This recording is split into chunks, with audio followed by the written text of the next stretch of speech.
রাধে রাধে বন্ধুরা, সবাই কেমন আছো? আশা করি সবাই ভালো আছো। দেখুন বন্ধুরা, আজকে রান্না করব ফুলকপি আলু বাটানা দিয়ে আর পনির দিয়ে রান্না হবে। প্রথমে সব কিছু কেটে রেডি করে নিয়েছি, সব কিছু কেটে রেডি করে রাখেছি।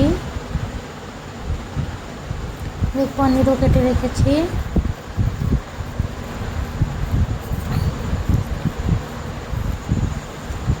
এখন ফুলকপি আর আলু দিয়ে সেদ্ধ বসাবো। যদি সেদ্ধ করে নেওয়া হয় বন্ধুরা, তাহলে ফুলকপিতে যা একটু ঘ্রাণটা থাকে ওটা থাকে না, তার জন্য একটু সেদ্ধ বসাতে হবে। এদিকে পনিরটায় একটু হলদি আর লবণ দিয়ে একটু মাখিয়ে নেব ভাজার জন্য।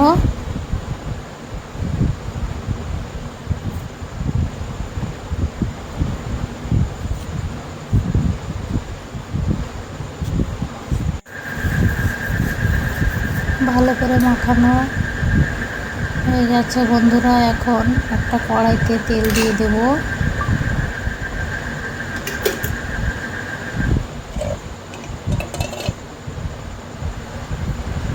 তেলটা গরম হয়ে গেছে, একটু তেলটা একটু এদিক ওদিক করে নেব নাড়াচাড়া দিয়ে।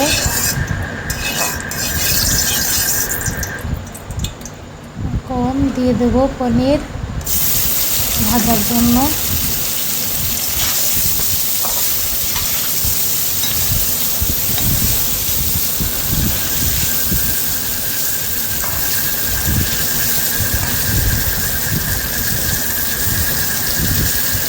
ভালো করে ভেজে নেব পনিরটা।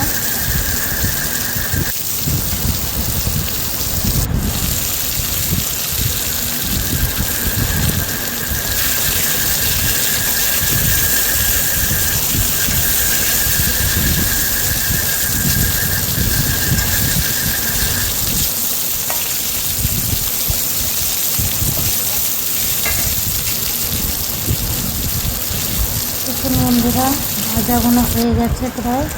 এখানে ফুলকপি আলু দিয়ে সেদ্ধ দিয়েছিলাম, সেই জলটা ফুটছে। এখন উঠিয়ে নেব ফুলকপি আর আলু।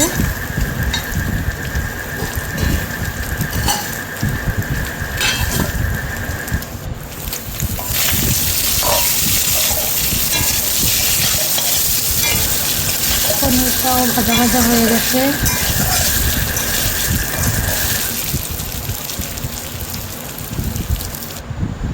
পনিরও উঠিয়ে নিয়েছি।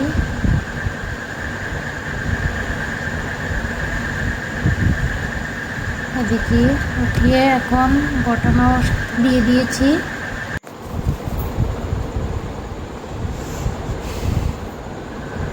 সেদ্ধ হয়ে গেছে বন্ধুরা। বটানো সেদ্ধ করে নিয়ে শুধু ফুলকপি আর আলু দিয়ে সেদ্ধ করে নিয়েছি। এখন কড়াইতে তেল দিয়ে দিয়েছি। এখন দিয়ে দেবো জিরে আর তেজপাতা। একটু নাড়াচাড়া করে নেব।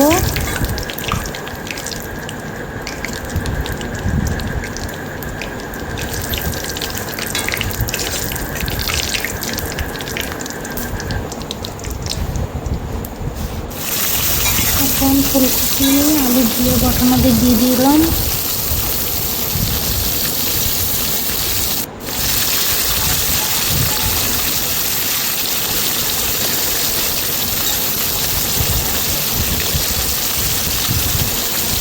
এখন একটু হলদি দিয়ে দিয়েছি, দেওয়ার পরে নেড়ে ছেড়ে নিলাম।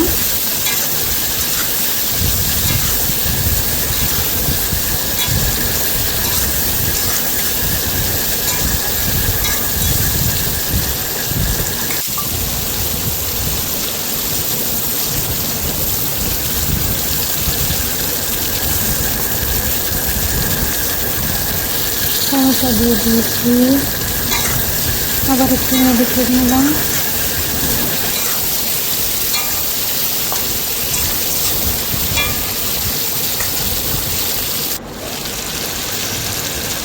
মধ্যে একটু ভাজা ভাজা হয়ে গেছে। এখন ঝাল দিয়ে দিয়েছি।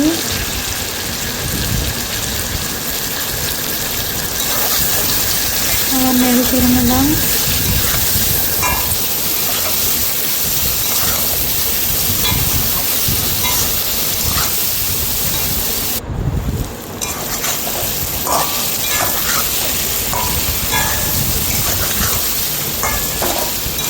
দেখুন বন্ধুরা,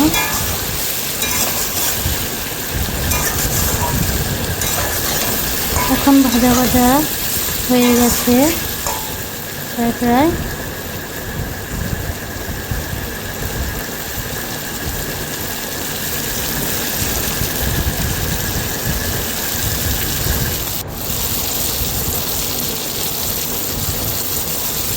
লবণ দিয়ে দিয়েছি, আবার একটু নেড়ে চেড়ে নিলাম।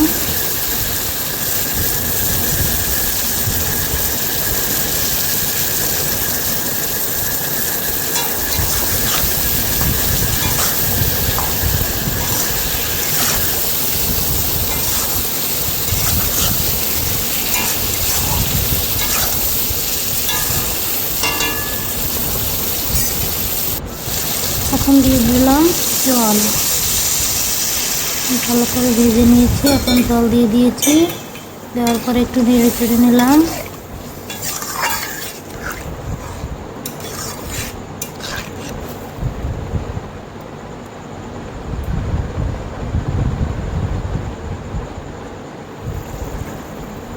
দেখুন তরকারিতে ফোট চলে এসেছে, টকবক করে ফুটছে।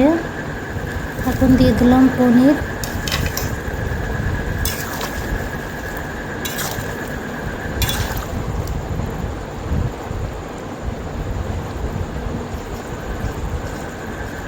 আলুটাও ভালো করে সেদ্ধ হয়ে গেছে, কারণ সেদ্ধ করে নিয়েছিলাম তো, তার জন্য হয়ে গেছে সেদ্ধ।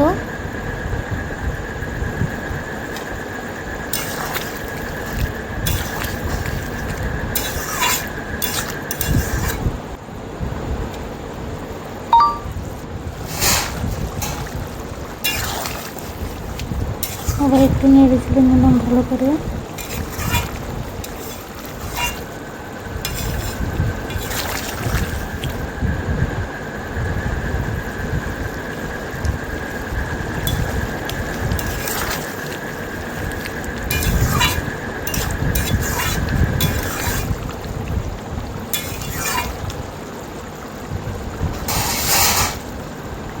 বন্ধুরা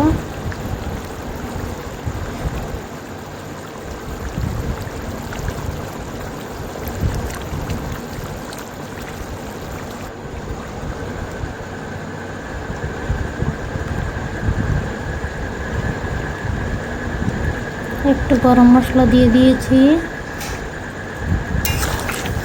তরকারিটা হয়ে গেছে, এখন নামিয়ে নেব, তার জন্য গরম মশলাটা দিয়ে দিলাম।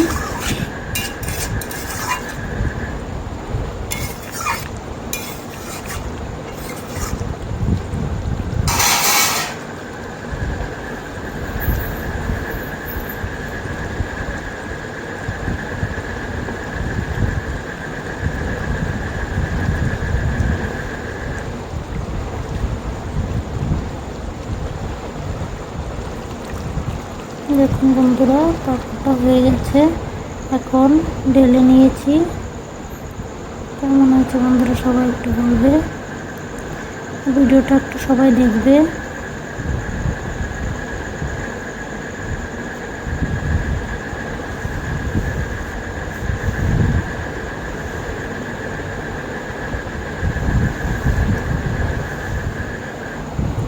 আজকের ভিডিওটা এইটুকু বন্ধুরা, সবাইকে টাটা।